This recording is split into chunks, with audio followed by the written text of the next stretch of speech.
Daddy, Johnny yelled. I grabbed him in my arms and gave him a big hug. I know I saw him yesterday, but it's the first time I've seen him as a 6-year-old. My dad and Henry both look at each other. We need to go do something real quick, says Henry. Alright, I respond. Both my father and Henry retreat from their seats and walk over to this one hallway. With my curiosity getting the hold of me, I follow them. I see them walk into this one room as they close the door behind them. I walk over to the door and turn the knob. Slowly open the door, and I see them putting on these animatronic costumes. They don't seem like they are Freddy, Bonnie, or Chica costumes.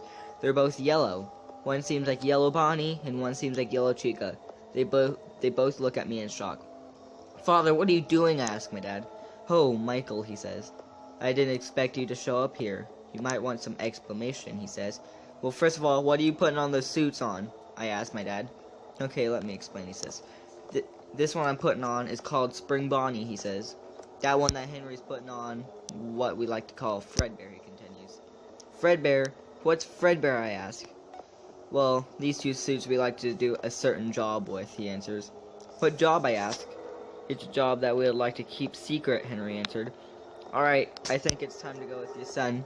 It's his big day, Dad continues. They push me out the door and then shut it. I hear a click, meaning that they locked the door on me. I look over to Johnny's table. He's just distracted by the animatronic band that is on stage performing. Okay, kids, are you ready for a performance from our friend Foxy? Freddy asked the audience. I hear a yes from almost everybody, at least all the kids. Okay, hey Foxy, it's time for your big performance, says Bonnie from the stage in his robotic voice. Everything goes quiet for a minute. I knock on the door, but I receive no answer from Dad or Henry. Hey kids, I think Foxy needs some encouragement, says Chica. Kids, let's give him a helping hand, she continues. I get annoyed hearing the kids yell to the Pirates Cove curtain. I continue to knock on the door, and all I hear is rattling coming from inside. I give up and walk back up to the table. Where's Johnny? I ask my mom. She points to the Pirates Cove. I see John over at Pirates Cove watching as he talks to the kids about sharing and other kids' things. I look over back at Foxy, and he almost seems done with his lesson. Okay, kids, my time is almost up, but Freddy and his pals are going to show you again, he says. The curtains close and I see my son running back over to the table. All the kids seem to be running over to their tables, everyone but one. This one kid just sat there looking at the corner where my father and Henry's little yellow suit room was. I ignored it, knowing it's probably just the kids seeing the two working around, and knowing children, they get curious. I see the curtains open and Freddy, Bonnie, and Chica were standing there. They didn't move. Then they suddenly start up again. Okay, kids, we'll be right back. We just need a few minutes to prepare for something, says Freddy. The curtains closes back up again, but this time I hear weird noises coming from the stage. Seems like they are being moved from the stage. Then I look closely under the curtain. I see the feet of the animatronics. They are moving to the left of the stage. There seems to be 4 sets, a brown one which seems to be Freddy's. There's also a purple set of Bonnie's, and an orange set of Chica's. The 4th set seems to be yellow. Wait, yellow was the color of the costumes that Father and Henry were putting on. One of them is on stage making the animatronics remove themselves. The yellow pair moves to the right of the stage toward Pirates Cove.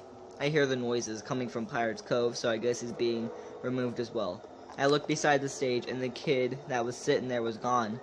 I look around, and he is nowhere to be seen. I walk over to the back room to ask my dad what's going on. I open the door, which is weirdly unlocked, meaning that it was opened. I walk in to see no one inside. Then I hear footsteps coming from the stage entrance. I struggle to hide somewhere, so I hide under the table. I see both my father and Henry all suited up. Why am I here? I hear the Pirates Cove kid ask. This is where he left to. Don't worry, kid, we got you. Just get inside the suit and everything will be fine, says Henry. I see an empty Freddy costume sitting on the table. As the kid climbs inside, I see white glowing dots coming from the stage entrance room. Then I realize they're the animatronic eye lights coming from the animatronic's eyes. Then Henry looks toward the stage entrance door. No! Yells Henry. Bonnie runs into the room and reaches his hand out. Bonnie slowly opens his mouth, ready to attack, but Henry quickly shuts the door and locks it. The animatronics start banging on the door. Henry puts his body against the door just to keep an extra force against them. What's going on, I ask. The better question is, why are you here, Father asked. I want to know what's going on here, I told Father. Look, Michael, we're kind of busy, so I'd appreciate it if you would leave, says Henry. You know what? I don't want my child being in your death house, so I will leave, I say. Then the banging on the door stopped and the animatronics leave. I exit the room and run to the table. What's going on, Daddy? Johnny asks as I grab him. We're leaving, I tell him. But Freddy hasn't done with his show, says Johnny. I look up at the stage and all the robots were back to their original places, singing like they were. I turn my back away from them. Let's go, Mom, I tell Mom. Oh. Hold on, there's something going on. Hold on. I'm sorry, guys, hold on. I love technical difficulties.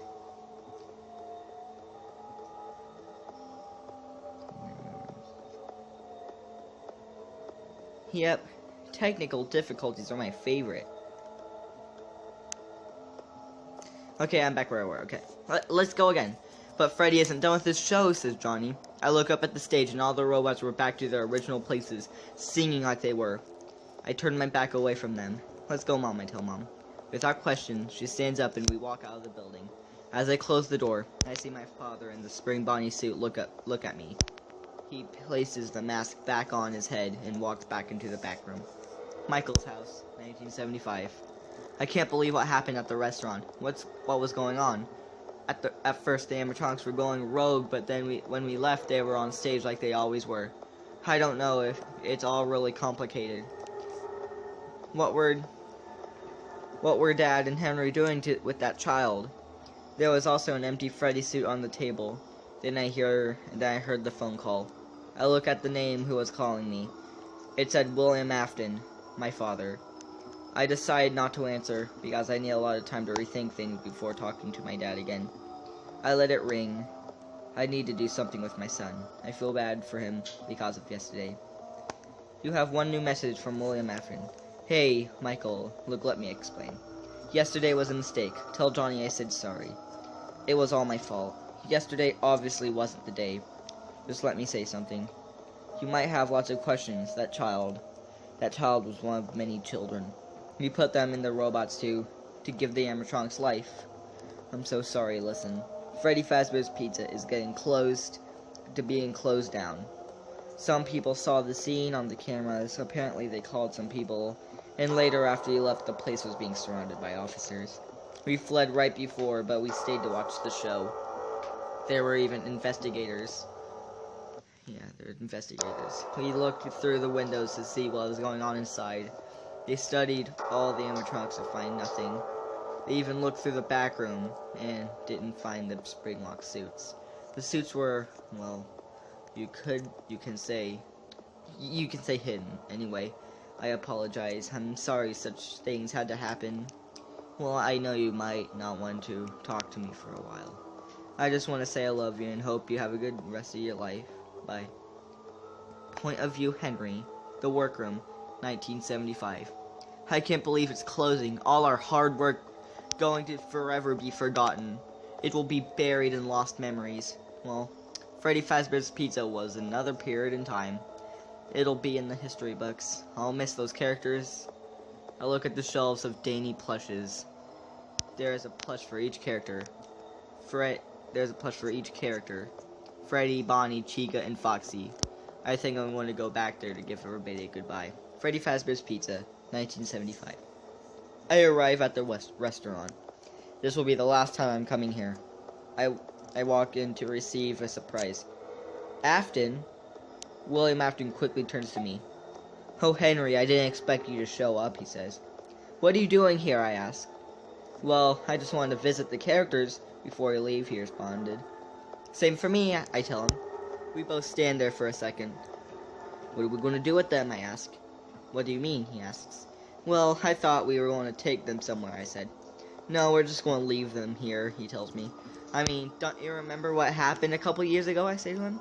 You mean 73, he asked. Yeah, 73, I said. Keeping them in a dark, small place forever is like a crime, I continue. I mean, they're just robots. I don't think they're living creatures, he says. I mean, the spirits of those children are still in those robots, I tell him. I know, I was there, he says. Look, let's just leave, I say. We give one last look at the animatronics, then turn around. We walk away, then close the door behind us. This is the last time we will see this place. We walk away to our vehicles, then leave forever. William Afton, William's house, 1978. I sit in my rocking chair, rock back and forward, able to go nowhere. I still remember Freddy Fazbear's Pizza. It's been so long since the place has closed down. I still have those earnable plushes on the shelves in my living room. Once in a while, I would look up at them and remember the old times. I would remember handing them to the children when they win an arcade game. I remember all the children I've killed. I didn't want anyone to find out about me and Henry's scheme. Suddenly, I get a call from Michael. I haven't talked to him in years. After we figured out about what happened, I decide to answer the phone. Hey, Michael, I say. Hey, Father, I hear from the phone. Hey, Michael, I say. I haven't heard his voice in years. It kind of makes me happy to hear him again, but at the same time, I'm kind of sick of it. Michael, what do you want, I ask. I just want to know why you keep calling me, he says. I just want to talk to my only son, I tell him. You should have thought about that before you started killing children, he says. Look, Michael, you don't know I murdered them, I say. What did you do with that one kid, he asks.